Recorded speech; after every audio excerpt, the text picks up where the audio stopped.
What is up, AfterBuzzers? Welcome to the first ever after show for Dare Me. Today we're going to be breaking down Season 1, Episode 1 and 2, Coup d'etat and Mutually Assured Destruction. We are going to be talking all about the cheating and the cheering happening in Sutton Grove. Stay tuned.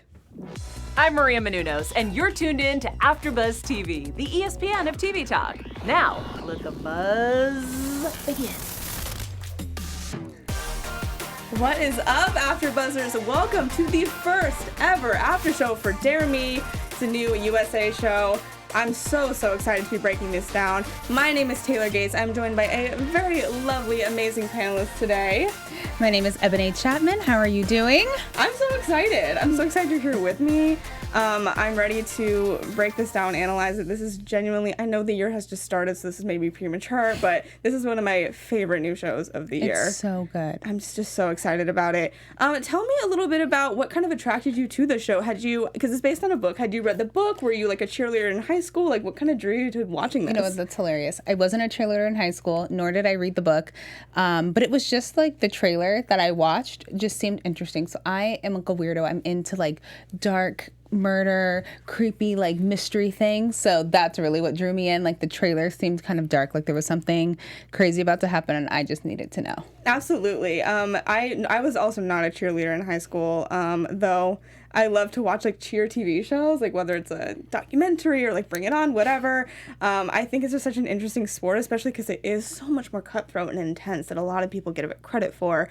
But I totally agree with you that there is this really cool noir, really dark, kind of gritty vibe happening against this like smiles and glitter backdrop. And I am just so excited. I think that we've gotten so many amazing characters introduced to us in these first two episodes. So without further ado, let's start breaking this down. Let's get into it. Yeah, so we start out by seeing Beth and Addie, who are BFFs, I would say extremely codependent. We kind of see the whole setting that they exist in this Ohio town called Sutton Grove.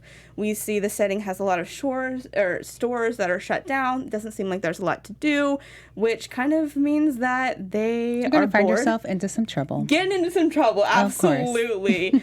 We see them stealing beer from the gas station, hanging out with boys, practicing their back tucks. What did you kind of think about this friendship just starting off? Like, what was your initial reaction to those two? With Beth and Addie, I kind of was like, this is a weird relationship. Like, there was something that was, like, very, like, almost kind of like a relationship, like a personal relationship that you have something more than just being someone's friend. That's almost the vibe that I got from it. So I was kind of a little bit like, okay, like, maybe there could be something that could possibly happen in later episodes. But obviously, we don't know that yet. Yeah, I totally agree because they're closer than just being like, oh, like, we're friends. Like, there is a weird chemistry that does verge on sexual in so many of these scenes. I think right from the get-go, too. Like, they are truly inseparable. And, you know, and I think a lot of that has to do maybe with their home lives because we do get sort of tastes of their family and kind of where they live. I thought Beth's home life was super interesting. Obviously, we meet Tacey, who's a freshman, and her little stepsister. There's a really weird situation going on there because obviously this is her, half-sister, and her dad no longer lives with her and her mom. He lives with her half-sister, and they live across the street from each other. Wait a second, okay, because I was like, what torture is that your father and his new family now live across the street, and that's what you get to see when you look out the window is like your dad and like his new family driving around, going to places, and you're not invited. As Coach said, small towns can be messed up, and I think we definitely get that. That is crazy. I thought that was absolutely insane. And then obviously her mom is not really super supportive, not really present, not really there. She seems to be like on drugs or something. Yeah, something. On drugs, meditating or whatever. Whatever, she's gonna do what she's gonna do.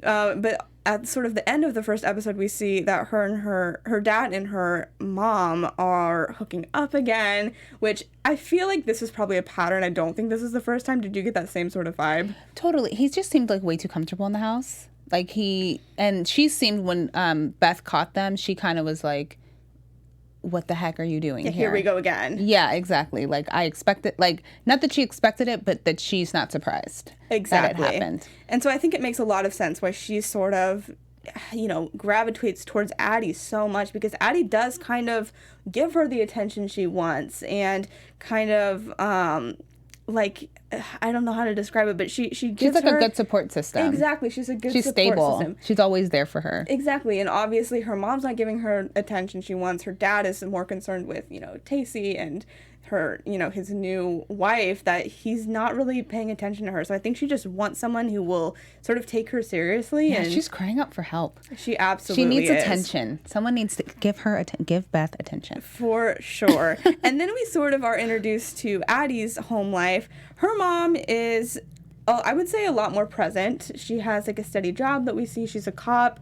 She's definitely stricter, but I would say that she's like fairly nice. What kind of vibe did you get from her? I did not get the nice vibe. Interesting. I did not get the nice vibe at all. She definitely is tough, because I think as a police officer, maybe you bring that attitude home, Sure. or maybe that is already your attitude, which is why you chose that career.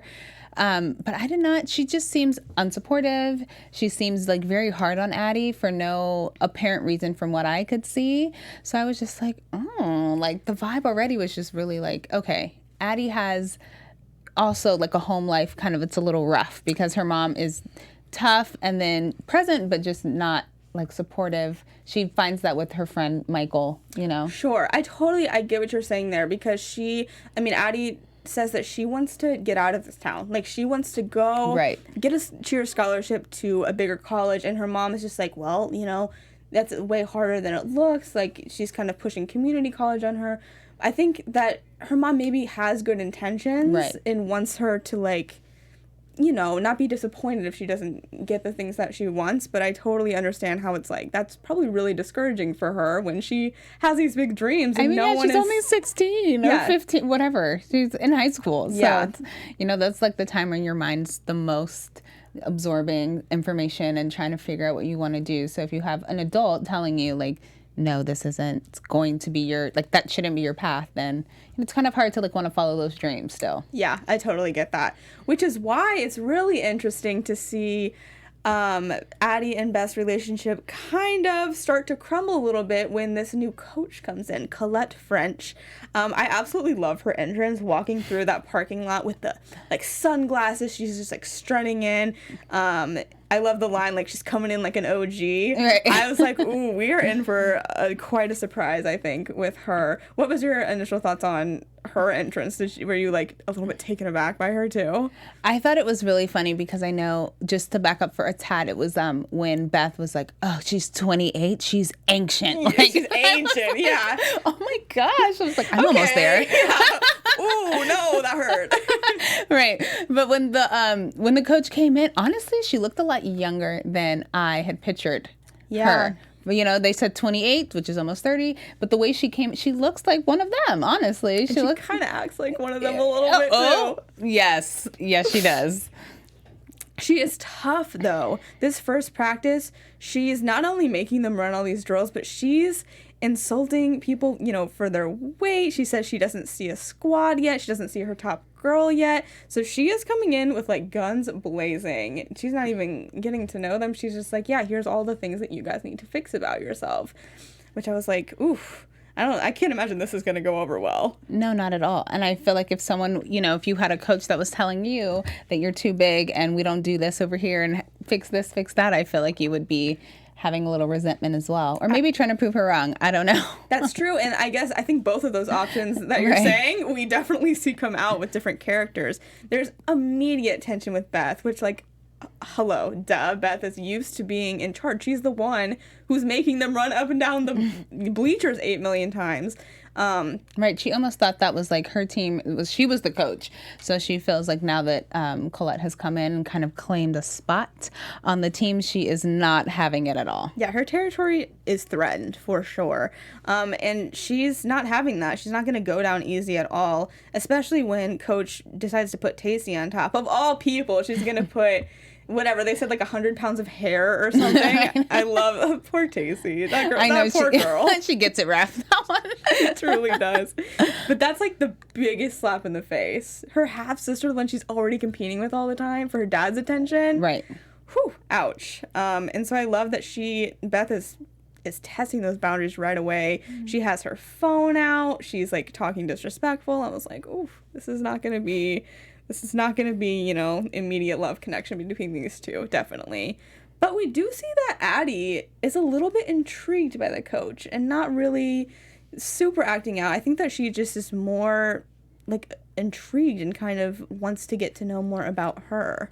I think too, though, because Coach really takes a liking to Addie. Yeah. Right away. So it wasn't that hard for them to make that connection because the coach was already saying, like, you know, you're different, you know, you're special. So when you have someone telling you, again, someone that she was already discouraged to begin with, and now having the coach, like your coach say, like, actually, no, you're special, you're amazing, you need to push forward, you need to continue to do this. I think Addie's kind of like always going to try to have her back at the end of the day because she believes in her. Yes, and they kind of feed off of each other. Like, I think Coach needs Addie to kind of hype up her own ego, and then at the same time, Addie needs Coach to sort of hype up hers too, because in her relationship with Beth, it's all about Beth. About Beth. And so she's like, oh, maybe I can do more than I thought. Like, maybe I am special if this, you know, beautiful, young, talented person is telling me that I am. Right. So are we seeing another codependent relationship? I think that maybe might be beginning to Did you just call one out right now? I think that everyone, this whole little triangle is a hot mess. I think it's so crazy because you have Beth who is crying for attention. She's like the attention whore of the show. She like craves it. And then you have Addie who is like that supporting role where she's able to give Beth all that attention that she needs. She's kind of breaking out a little bit, but kind of she still is feeding into that. And then we have the coach who's over here just kind of, she's sneaky. She is. I think, though, she is sneaky. That Coach sees herself in both of these girls in different ways, to be honest with you, because we see that Coach is like, yeah, I know girls like Beth and she needs limits, so I'm giving them to her. And then we see Coach turn around and say, you're not like other people. You need an exit plan that's more than just an exit. So I think that she can see pieces of herself in both of them, and that's why she's handling them in such different ways, because she knows what she probably needed in high school too. Right. So that's very true. We'll see what gets there. We also see their first game, and Beth shows up late, which that's not a great look, you know, when you're trying to claim your spot as top girl. And we have another blow up between her and Coach. She's like, I'm the captain, and Coach is like, well, my teams don't have captains. Right, but see, that was that entitlement right there that Beth felt that she had, because she felt like, this is my team, I can do what I want. So if I want to show up 30 minutes late, an hour late to my practice, then I can do so. Then it's whatever. And Coach put her in her place for sure. She sure which she's did. not used to, because she doesn't have anyone putting her in her place ever. Not her mom.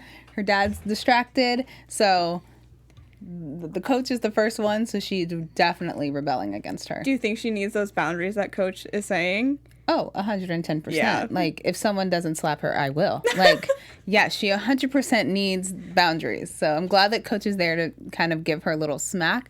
But I know Beth isn't going to go down without she's going to smack back. Yeah. And I thought that we were going to see that a little bit, because Tacey obviously is top girl for that game. And we see her get up, and Addie's holding like one of her legs and Beth's holding the other. And I personally thought Beth was gonna drop her. What did you think? Oh my gosh. That Well, she was like so digging bad. her hand into her leg. I was like, uh-oh, this is about to be bad. I mean, I think everyone, Coach even thought like, oh, she's about to get dropped. Yeah. But in the end, Addie came and saved the day. She gave her those eyes. What are you doing? And Beth kind of backed up a little bit. So yeah, that was such a tense moment. I just want to call the show out because the cinematography is beautiful with all of the glitter and the slow-mos, and the music is so, like, just suits the show so well that they make these moments, like, they make someone lifting someone in a cheer, like, so dramatic and so suspenseful, and I think they're shooting it just so beautifully and so well. They're doing great with the storytelling. Yeah. Because obviously when you're watching something, you want something that's going to be moving, pacing itself in a way that like you're interested, it's keeping your interest, you're, you know, feeling feelings when you're supposed to, right? Like feeling suspense and feeling thrill and feeling sadness and feeling happy, whatever, feeling angry. Like, and they do a really good job at making you feel all of those emotions when you're watching the show. Cause like the whole time I'm like glued to the TV screen. Like, because every piece is working together so well, you know? Yeah. Like we have all the props and the setting and the color and the sound, and I just think it is working together so so well. And on top of that, we have characters that are so complex. Yes. So every single character has their own complex storyline that we're also trying to unpack as well. So is the way it's working together, the way it's working individually, and that's all intertwined and working really well together. Yeah. Which I think is not easy to do. So No one's black or white. Every single one of these characters is gray and flawed. And we feel bad for them, and we hate them sometimes. And I just think it's so rich and so exciting to sink our teeth into.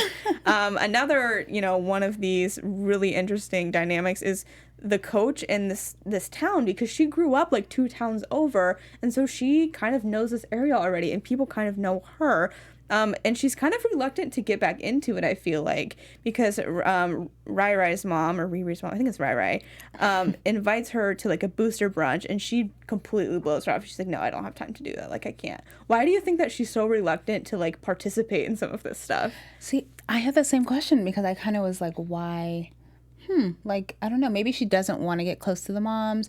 Maybe there was like an issue back in the day where she had problems. I don't know. That's such a good question, because I was also like, why is she so weird about hanging out with the mom? Yeah. I wonder if she's not ready to like give up her teenagehood, if that makes sense, because she's hanging out with Addie. Like, she's not hanging out with adults. She's hanging out with teenagers. Ooh. That's a good point. That could be like another complex that she has, that she's like, whatever happened when she was in high school never got resolved. So she's still living in this past life that she... I feel like it might be kind of that. Yes. We have a breakthrough. We're having a breakthrough. That sounds... No, that's because, she's married and she has a baby. Yep. And then, she kind of ruins that a little bit.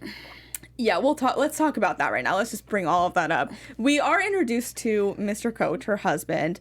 I love that Beth says he looks like a youth pastor. I thought that was the funniest burn from her. And I mean, Beth also tries to cause trouble with this before they even know anything, where she's like screaming outside of Coach's house that like Addie, has a crush on her, whatever. I was like, Beth, you need to lower that volume. But that's the thing, is like, she's a rebel. She does not care. She does not care. She wants attention any way she can get it, good, bad, and ugly. And so, doing that was just kind of like feeding her. Yeah, 100%. She loves to make people uncomfortable. Yes. That's like what she lives for. We also have Matt, that's Mr. Coach's name, give Colette these fancy shoes, even though they can't really afford them because, he's been out of a job for a while. These Jimmy Choo shoes. Yeah, they nice. They real nice. And he obviously feels kind of bad about the situation they're in. He says, I haven't forgotten all the promises I've made you. It's clear that he wants to do right by her and, like, wants to give her the life that he feels she deserves and she feels she deserves, I think. Yes, I definitely feel like there is more within this relationship that we're going to learn about. Just this life that maybe she gave up. Yeah. To come back and do whatever this unfinished business is. And to be with him. Yeah. And we also find out more, like, Matt just has a rough episode. Like, his ego gets knocked down quite a bit after this game. Beth's dad is just fawning over Colette. He makes this crazy, like, intense speech about how, like, the girls are their future. We're going to build this new stadium. I know our football team sucks, but our girls rock. So we're going to have this project back. And we find out that everyone assumes that he has hired Matt to, build the stadium, and that's why they moved back. But Rai Rai's mom kind of reveals to Colette that, Beth's dad kind of did this just so Colette would come coach his daughter. Were you surprised by that? I was. See, it took me a minute to really understand that dynamic. Yeah. But once we talked about it, and once I figured it out, I kind of was like, man, that is crazy, because when you go a little bit further and he, the husband is kind of like, his ego is a little bruised when he finds out. Yeah, I'd say so. Yeah, his ego was a little bruised when he found out that really, like, we could care less about you. You were like the pity project. Exactly. We really wanted your wife. Your wife was the reason why we wanted you back. You had nothing to do with this, sir. And he shows it. Like, he takes it out and he's like, yeah, you're right. The shoes are too expensive. Like, sit down, sir. You can't just take back a present like that. Well, definitely do not return. She already wore them now at this point. Yeah, we'll talk about that in episode 2. But they ain't returning those Jimmy Choo. Let me just tell you that. We also have, besides Coach's relationship with Matt, she also clearly has a relationship with Sarge Will. A little bit of background on him. All of the girls are obsessed with him. He's a recruiter at the school. They make bets on who can, like, pretty much bang him first. There's also this crazy party that he kind of gets involved in where everyone's kind of drunk and hooking up with each other, and Beth is pointing a gun at Addie, and he kind of diffuses the situation, drives them home. What did you think about that whole sequence? Oh, man. Okay, again, Beth with the crying out loud, right? She was upset. Correct me if I'm wrong or give me some feedback with why Beth was so upset, because I don't want to get the episodes confused, because I know they went to the thing. She was upset because Addie did something. Because Addie is just getting too close to Colette for her liking, I think. That's what it was. Yes. Absolutely. She's like, you were my girl, you were my friend. Don't doubt me. She's just very possessive, yeah. Right. She feels threatened any moment that Addie, she's not getting her attention. Right, and Addie was threatened. not giving her attention at that party either, because she's hooking up with Jordy, and that's what Coach told her to do. Which was he won't distract you. Which was really crazy, because I was like, that is not good advice, first of all. And secondly, that is inappropriate advice for your coach to be telling you to go hook up with somebody. Excuse me, girlfriend. I have a feeling lines are going to be crossed left and right. Left and right. But back to the party. Beth, again, with the crying out loud for attention, pointing up the gun. I was actually a little bit nervous for Addie. Me too. I was like, because she was already shooting the gun in the tree. So it wasn't like she was not pulling the trigger. So I was like, oh boy, like she's drunk. She's whatever she's on right now. This could be the end for Addie. I know. This could be a problem. Luckily, obviously, Will diffuses it. They go home. Beth and Addie lay in bed together. Right. Addie sort of Which was, again, very sexual, I felt. Very weird, very like codependent, Yeah. I mean, I'm kind of here for it, but it's also a little toxic. But definitely toxic, 100% toxic. But like, okay, I'll see what's up. I'll see what's up. And then in the middle of the night, Beth wakes up. And she's like, "Oh, I can't find my phone," so they have to go back to the scene of the crime essentially, and they find Coach and Will doing the deed in his car. Wow. They sure do. And I did not expect that at all, actually. Yeah, it was definitely shocking and a cliffhanger. And Beth has her phone up, which we will discuss more when we break down the next episode. But I don't think good things are probably going to be coming from this. No, not at all. It was funny. When they saw the car, I kind of was like, oh my gosh, stay away. Like, I thought there was like a bonfire or some like sacrifice going on. Like, that would take the show in an interesting direction. Like something weird going on. And then it's just Coach and Will hooking up in the car. And I was like, oh, like I didn't. Okay. I did not expect that at all. So yeah, that was so shocking. And let's dive into episode 2 now, because I'm ready. I think this one, I loved the pilot. I think this one was even better than the pilot. It just keeps getting definitely better and better. So just a quick, to see where we are with the squad. Coach is still sort of wanting Tacey to step in, even though Beth is doing a pretty good job as top girl.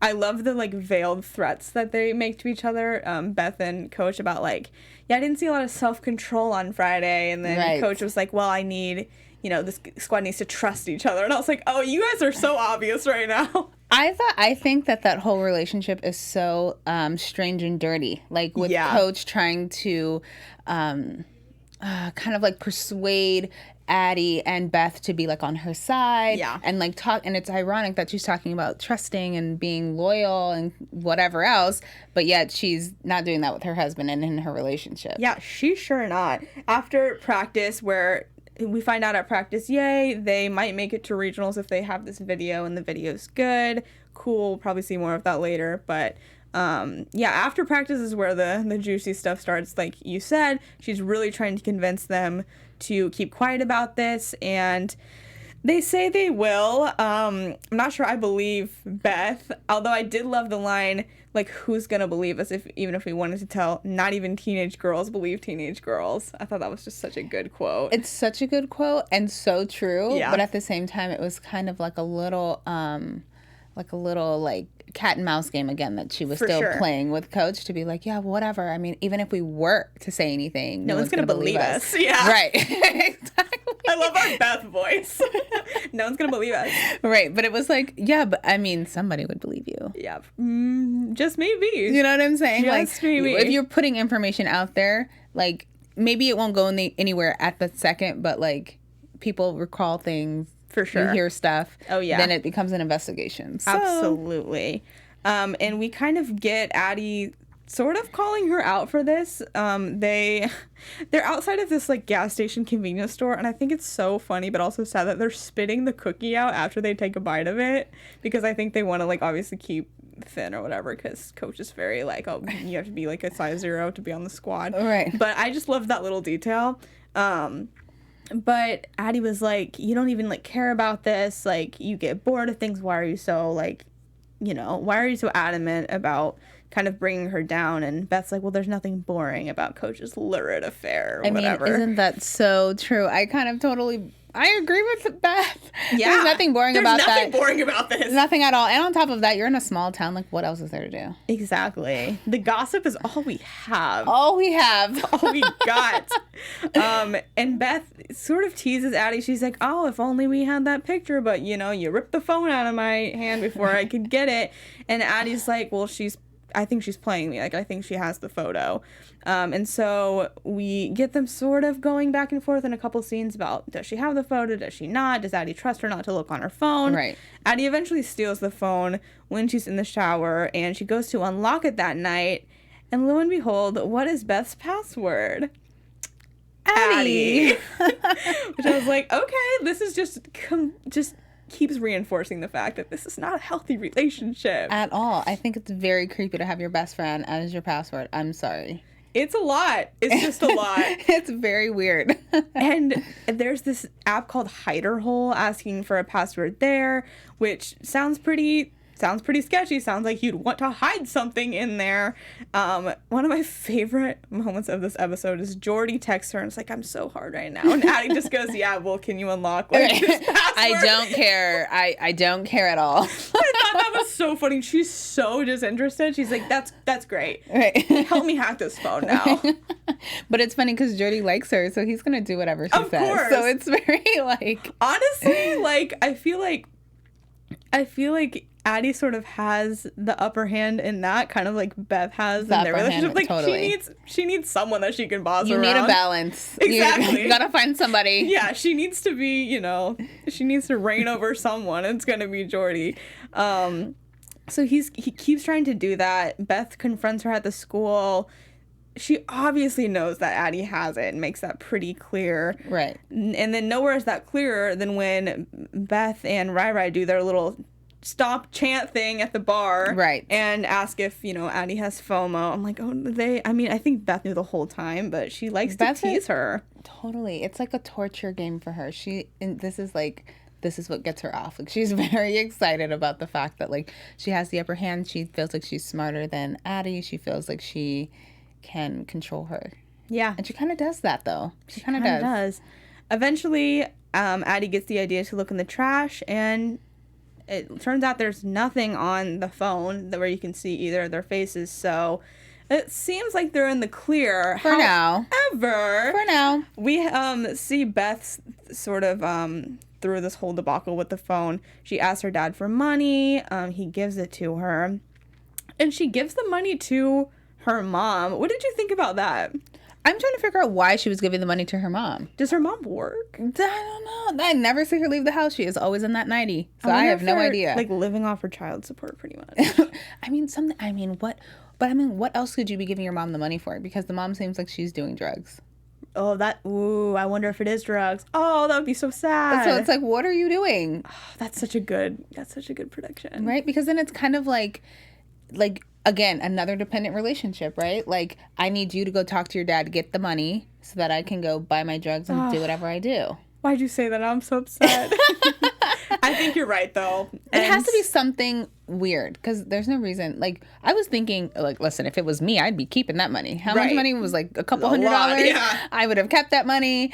Sorry, Mom, but that money would have been mine, you know? So the fact that she gives it to her, I think Addie has no concept of like, just like, you know, money or finance or care to in the bigger scheme of things. She's kind of more focused on like her own selfish needs and wants. Yeah. I love that we have this sort of class divide between Addie and Beth too. I think that's really interesting because I don't remember that being really prevalent in the book. And I think it adds such a layer to their characters and their relationship about how Beth doesn't have to work and Addie's like working every night at this ice cream shop while Beth's just like hanging out at the bar doing stomp chanting things. By the way, that ice cream in episode 2, it looked so good. I now want ice cream, just saying. I agree. And so after basically longingly staring out at her dad's new home, Beth goes downstairs and, what do we see? We see a full video on her laptop of Will and Coach. Yikes. We also get more about Coach's relationships in this episode 2. We find out that Will and Coach actually have sort of a history. In high school, they sort of messed around, sort of dated. Did you see that coming? Did you sort of expect that?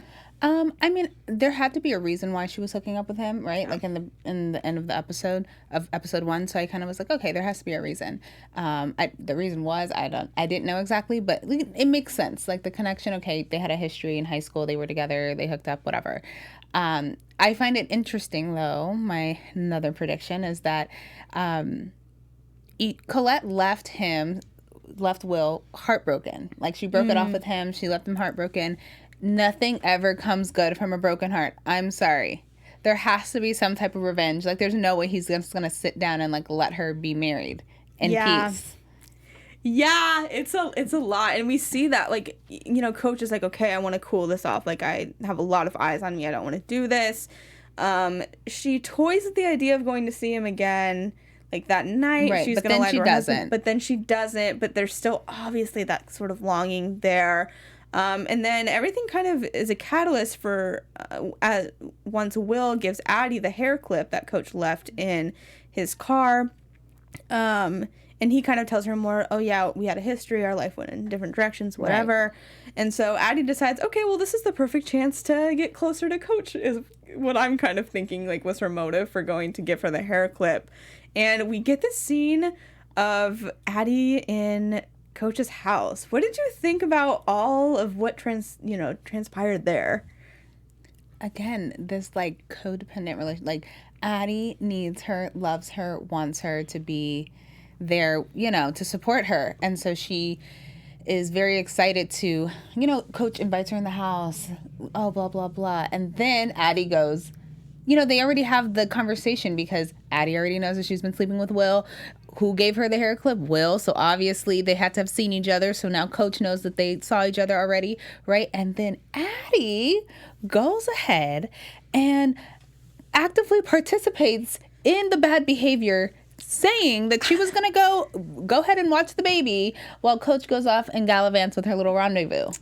Yep, that's exactly what happens. Wild. It is wild. I do want to say I loved some of the details in this scene too, because I think we can tell it's so obvious to me that Coach is so unhappy being this wife role, because first of all, she's drinking already. I don't know what time of day it is. And you're watching your child? I assumed it was morning. No, I guess it was like evening-ish. Maybe it was evening. For some reason I was like, oh, it's 10 a.m. I guess it's not. I guess that was harsh. But she's doing that. She says, oh, the baby's beautiful. I didn't really feel that was super genuine from her. And the line that really got me was like, Addie's like, oh, this is my favorite room in the house. And Coach talks about how she always used to share. And Addie's like, oh, well, now you have it sort of all to yourself. I'm like, no, she doesn't. Yeah. She has to share it with her husband and this kid. Right. So I just thought, oh, that line kind of hurt me because I'm like, it's not all to herself. But you could tell that she kind of hesitated after Addie said that. Yeah. And then the next thing was just like, oh, the sheets. You should fill the sheets. Yeah. Right? So that kind of gave like another invitation, like, be comfortable. I'm here to protect you. I'm here to save you. I'm here. Yeah, for sure. And then we see Addie get quite comfortable when Coach leaves. She takes that sweatshirt off, hops in the bed. I think that she just really wants to feel close to Coach. I think this is sort of a way to do it. And she's just kind of reveling in the fact that, like, she's paying so much attention to her now. Right, absolutely. So I really liked it. That's kind of where we end with, you know, Beth has the video, Coach and Will are back together again for the time being, and Addie's just hanging out in that bed saying, this is the first time I've ever felt pretty much this good, and once you feel that, you're going to do anything to keep it. So, yikes. That's a pretty ominous way to end that, I would say. Definitely. So that pretty much ends, you know, the actual breakdown of the episode. But, guys, we have some great stuff for you still. We have a special segment that's some cheer trivia, because if we're going to be living in Sutton Grove with the cheerleaders, we got to be able to hang and know the references and the lingo. So today's cheer trivia, what was the name of the cheer squad in Bring It On? Was it A, the Titans, B, the Cheerios, C, the Toros, or D, the Spirits? Do you know the answer to this? Guys at home, please play along. I do know the answer. I am an avid Bring It On person. I love to watch. Everyone should be. Yes, I love. So I'm going to go with C, the Toros. Ding, ding, ding, ding, ding. Correct. Great job. Oh my gosh. Yes. We're 1 for 1 this week. And fun fact, Cheerios is from Glee, if you guys were Glee fans. So I was like, I'm just going to slip that right in there so we can just mention Glee really fast. Great job. That was our cheer trivia of the week. Boom, boom, boom. Let's move into some news, because you have some news for us about this show. Yes. Okay. So we have some reviews. So on Rotten Tomatoes, the show has gotten 79%. Oh, that's good. Which is pretty good, right? I would think so. I think it deserves 100, but that's fine. Yeah. On an IMDb, they gave it a 6.3 out of 10. Okay. So it's like not terrible, a little bit above average, but Guys, not. I think it's gonna find its people though. Totally. The thing is we're only on episode 2. Yeah. So, you know, you kind of can't, you know, judge it just yet. I feel like it's getting really good. Agreed. IndieWire said the high school cheerleading drama is a patient, ferocious thriller. I would agree with that. Right? So you're kind of like waiting to unpack these characters, but at the same time, it's giving you a lot of drama. Yeah. As is. The New York Times, it said that Dare Me isn't a show about cheerleading, but about the grace and power of the routines are just the motif, and it just continues, right? Like that's just the tip of the iceberg, and there's so much more underneath all of it. It's not cheerleading. It's not a show about cheerleading. Yeah, that's the backdrop. Right. Exactly. So that is really good. And then AVTV Club, they said, we dare you to watch Dare Me. Ooh. Yeah, the show's been doing really well with critics, which is amazing, because that can really boost, I think, a lot of like drawing people to the show, and if it has, you know, great reviews, I think more people are going to tune in. So I'm so excited that all of the critics are loving this as much as we are, and understanding how good of quality the show is. It's so good. So I'm definitely excited to just keep watching. And then the last one, this one, it says, Dare Me, however, is a wicked thriller that practically demands that its audience gorge upon it. Yes! Oh, I love that. Right? That was Totally from New York Times. So, yes. Awesome. Thank you so Super much. good. I Yes! love hearing what other people are thinking of it, too. Right? Because let them know that we are not crazy. We love it. We love it. Everyone else loving it. Loves it. And guys, tell us what you guys are thinking of this. I want to know if you're enjoying this as much as we are, what you're thinking of the episodes, what your predictions are. So obviously, if you're watching this on YouTube, leave a comment. We're also on iTunes, Spotify. Leave us a comment, thumbs up, 5 stars. I'm just so excited to be spending every Sunday with you guys breaking this down. Okay, let's move into some predictions, because I'm sure that you have a lot. AfterBuzz TV prediction. Here we go. Do you want to start us off? No. Okay, I'll start us off. You start us off. Okay. You give me... Okay, so predictions. So, wow, there are some ominous little pieces and bits that we're seeing at the beginning and ends of a lot of these episodes. We're seeing these like tennis shoes walking across the floor. We're seeing pools of blood. We're getting voiceovers about desire, and we're seeing Beth like frantically texting Addie in like the very, very opening. So I think that this is going to get real dark real fast. Real fast. And I think that this rift between Beth and Addie is only going to continue to grow. And I think Beth is only going to become more and more desperate to regain control not only of Addie, but this entire squad. Yes, that's such a good. I love that prediction. Thank you. I really think yes. So I agree that I think Beth is going to start losing control. She's going to start feeling out of control and start acting unlike her normal character, even maybe just pushing her character a little bit further. Yeah. Right, to gain that control. For sure. I also feel like the Beth and the coach relationship is going to come to a head. Like there has to be something that comes in there, and I do feel like there's going to be a murder. Ooh. I do. I really do feel like that. I do, because I mean, there's so much tension. We have Will, we have Coach, we have Beth. There's Addie, who's like, I think she's gonna start trying to like come forth and being more her own. It's a powder keg, this show. You know what I'm saying? It has to explode. It's ticking time bomb. Ticking time bomb. I cannot wait for the explosion to happen. Me They're too. gonna leave us on a cliffhanger. I already know this. Yeah. Like I'm gonna be sitting there wanting more, and they're gonna be like, on the next season. I sure hope so. On that note, thank you guys so much for tuning in. Thank you so much for being here. This is so much fun. I could not be more excited to continue breaking this down. Until then, where can everyone find you guys on social media if they want to keep talking about this? Yes, you can find me at Eboné Chatman 12 on Instagram, and really across all the social medias, Facebook, Twitter. Awesome. Everything. You guys can find me on Twitter at Alphaba_Ann and on Instagram at Taylor_Gates_. We dare you guys to tune in next week. See you soon. Have a good one. Our founder, Keven Undergaro, and me, Maria Menounos, would like to thank you for tuning in to AfterBuzz TV. Remember, we're not just the first, we're the biggest in the world, and we're the only destination for all your favorite TV shows. Whatever you crave, we've got it. So go to AfterBuzzTV.com and check out our lineup. Buzz you later. The views expressed herein are those of the hosts only and do not necessarily reflect the views of AfterBuzz TV or its owners or principals.